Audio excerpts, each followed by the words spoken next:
Like for me, I look at myself the same way I look at my mother and my sister and my father. Like I see all four people in the family as Mm. individual people. So I'm one of the people who I care about. I'm one of the people who I encourage. I'm one of the people who I give a shit what happens to me. I'm also the person piloting the ship, but I also see myself as like a separate person as well. This may be a little tangent, but I'm curious what your answer is, and I apologize for No, you're interrupting fine. you there. But I want to hear from Robert and Joe because I'm going to ask you this very, very plainly. Do you genuinely love yourself? Me? Yeah. Oh, absolutely. Yes, 100%, absolutely. And see that answers a lot to why you're able to do what you do. Robert and Joe, can you genuinely also both say that about yourselves? Do Yeah, you genuinely both love yourselves? I love myself. Yeah. Yeah, I fucking, I think I'm the best. Yeah, man. That's What yeah. I'm looking for that real right on the spot answer. Robert, what's your answer? I don't feel the same way. I Mhm. aggravate Hey, myself. you get. I got a feeling me and you might be a little bit more closely aligned then. Good. What? There's a lot of things about myself I wish I could change. And do you acknowledge that comes from your experiences? Like your experiences have conditioned that relationship out of you, Uh, or yeah. do you think that's just kind of how you are? I mean, I think it's definitely a bit of both, but I would say I lean more towards just who I am, Hmm. which makes some of those things just really difficult to like break out of, or just things like I don't know, like I could never really say that I felt satisfied with myself. It's more that I just know that it's just what am I going to do, you know? It's Hmm. more of like well, you Stuck with just yourself. right, yeah, exactly. I'm just stuck with who I am. I'm stuck with all those things, and I know that sounds depressing, but it's like Well, I don't Yeah. it just sounds interesting to me. Like I don't really judge it, when in terms of like negative, positive. It's just an interesting difference. Like I think that with people, because I always look at it. The reason why I stress the third person thing so much is just because I always see people struggle with how they relate to other people versus how they relate to themselves. So like a person who yeah. would just be like, you know, like I know what my you were using the example of karaoke, right? Like I know what my singing voice sounds like because I listen to it. Mhm. Which is And probably why you rap a lot. and I and Just I fucking. fuck you. But I judge it in the same like spectrum that I judge someone else that I would hear on stage singing. Like it's just another voice that I'm familiar with. It's not like, Sure.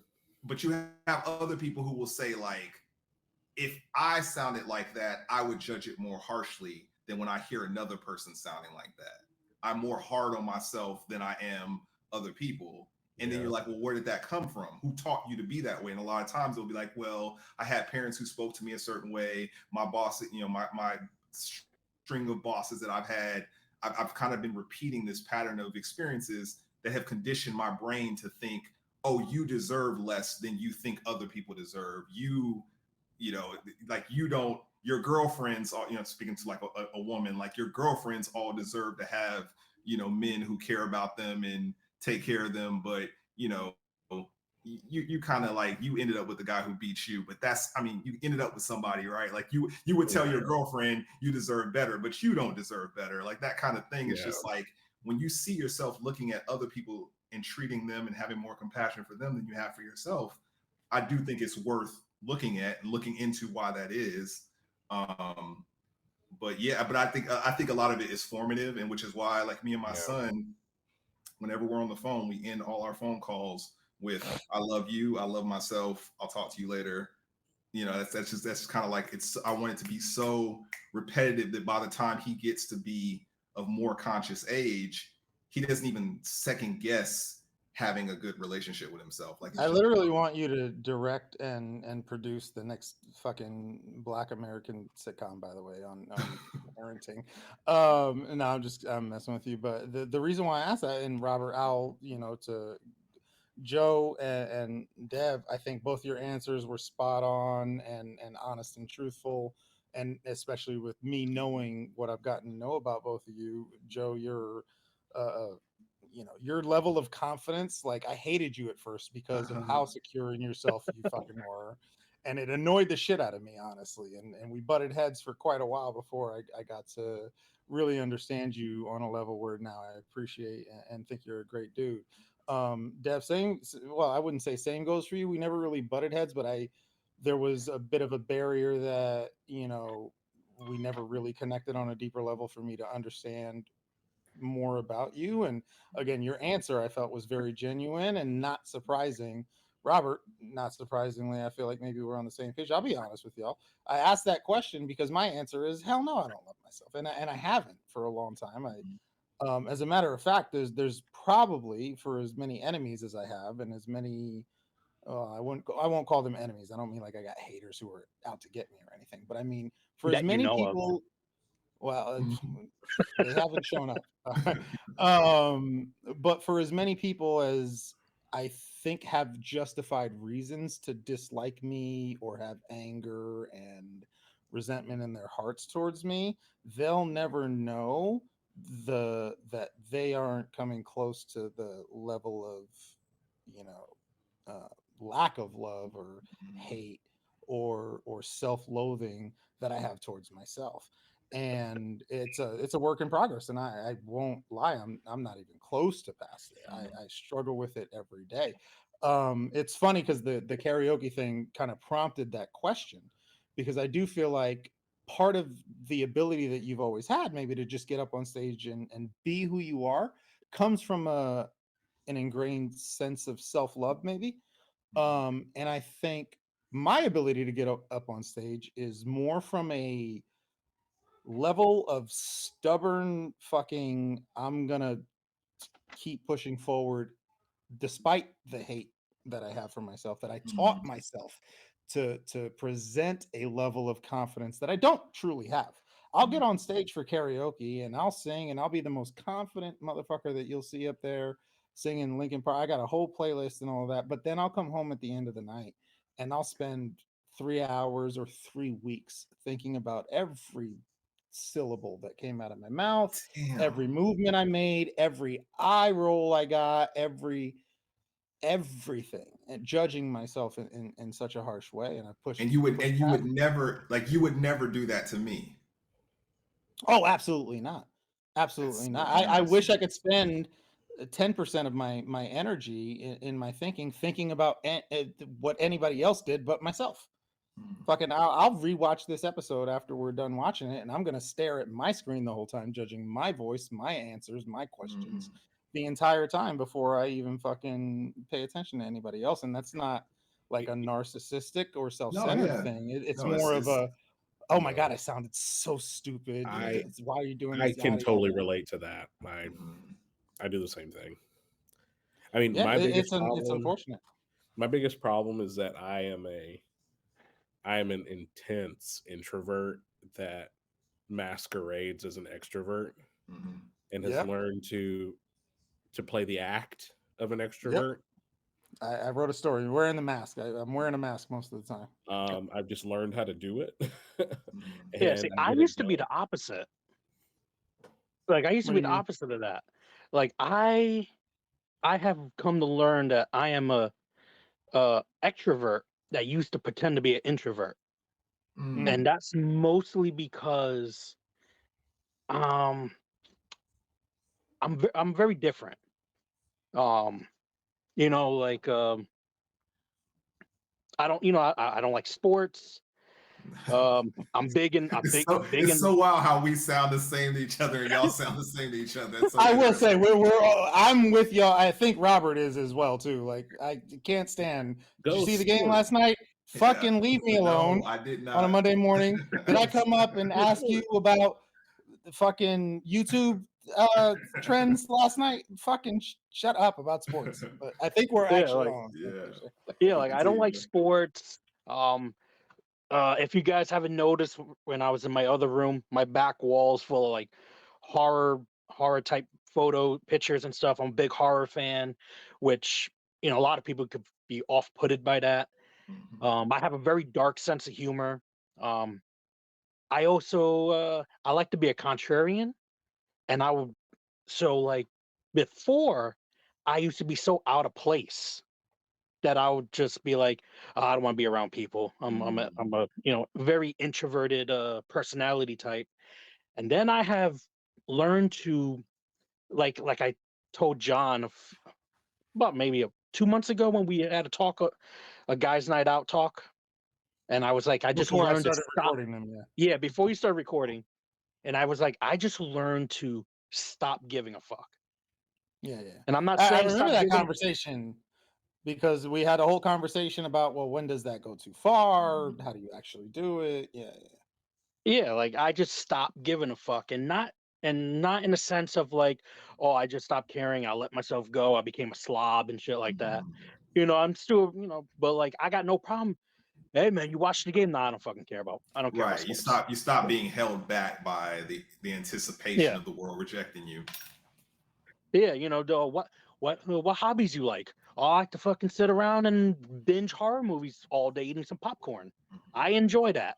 I have no problem. Like there's a streaming service called Shudder. They cater to horror movies. I have it. It's cheap, $60 a year. I pay it. I have no problem taking a day off, sitting on my couch, and watching 4 or 5 movies in a row, and that's a fucking blast for me.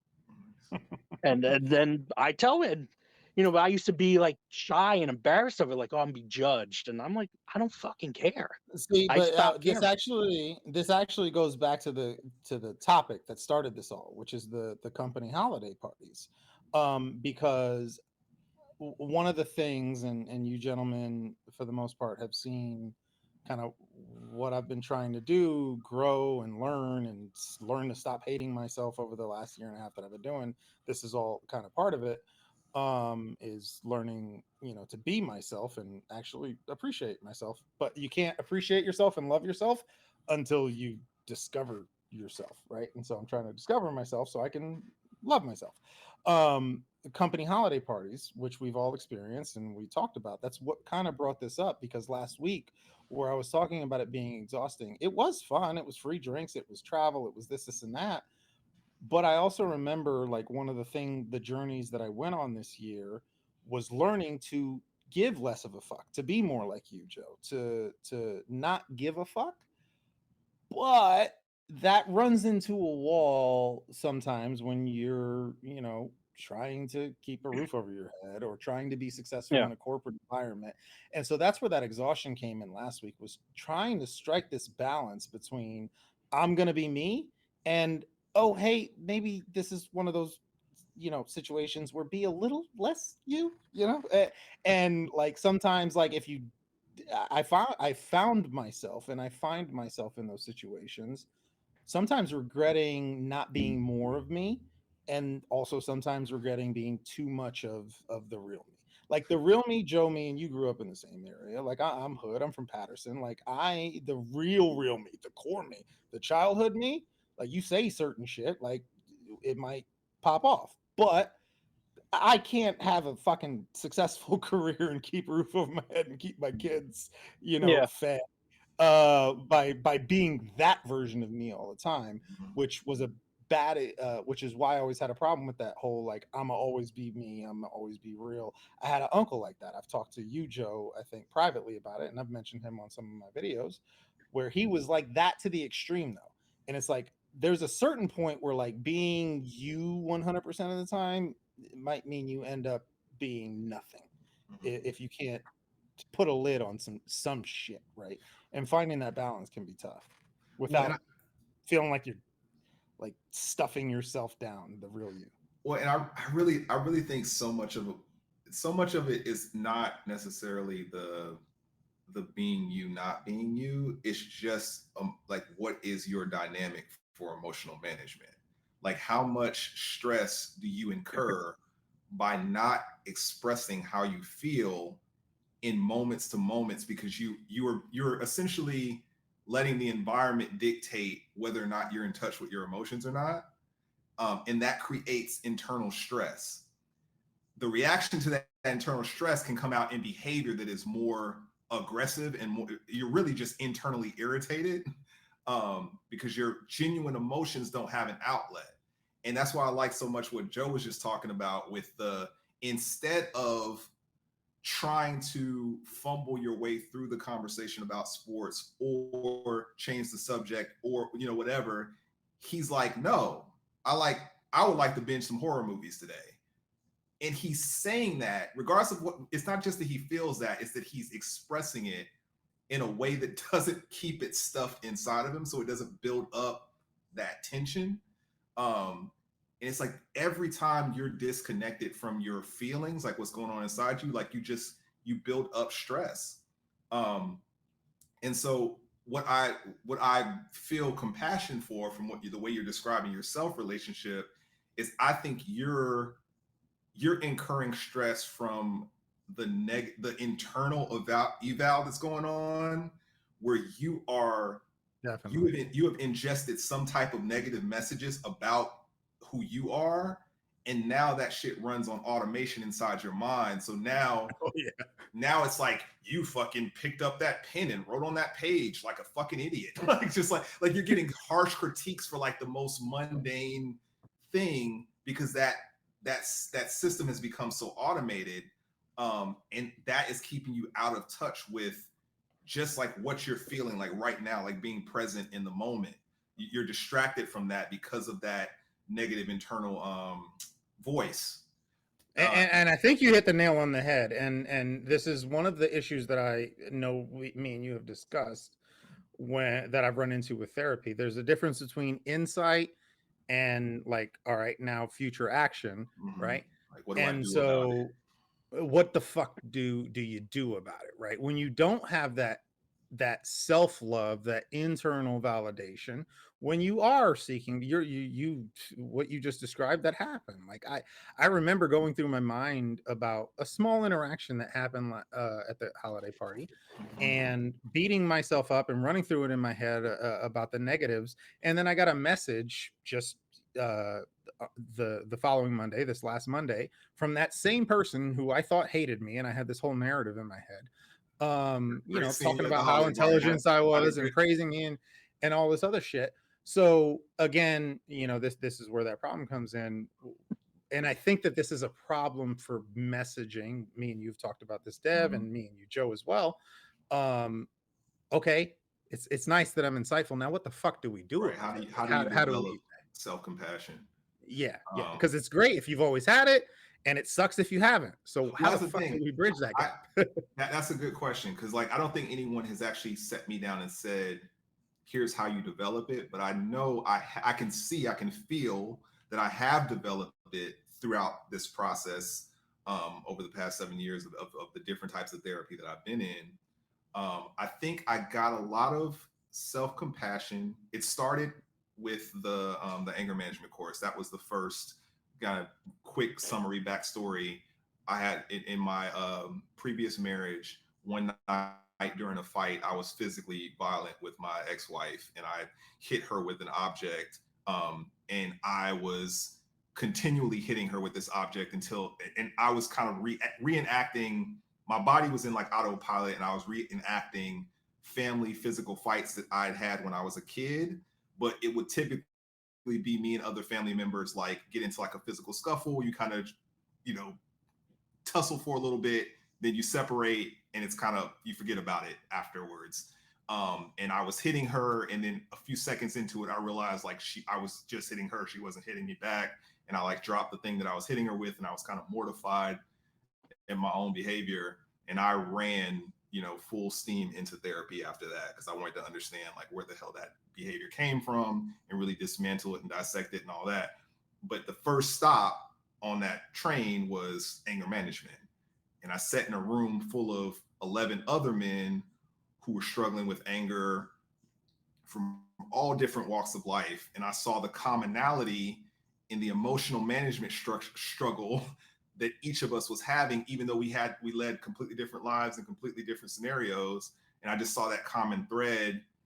That gave me compassion for the other people who were going through it, and seeing that struggle in so many other people who were nothing like me and came from completely different backgrounds gave me more compassion for myself. And that was the first time I remember really having that kind of like you have collectively been given something that has hurt you all. And seeing that in other people, like I also had to see, I had to trace that back to, like, you know, we all have some hurt little kid, you know, we're all the ages that we've ever been. So that hurt little kid is still inside of us. And I just got to know that kid a lot more, where I just kind of pushed him down for so long and forgotten about him. And so I think that that might be the start for you, is really thinking back to, I mean, you've told us about a lot of the stuff that you've experienced growing up, and just kind of doubling back and babysitting that kid that's still inside of you sometimes, and just sitting down with him and talking to him and telling him, like, you didn't deserve the shit that happened to you. And I would care for you the same as I would care for any other kid that I saw who was going through the same thing. You know, like having those internal talks can dismantle a lot of that shit. It's just a matter of like Yeah. really sitting down and doing it.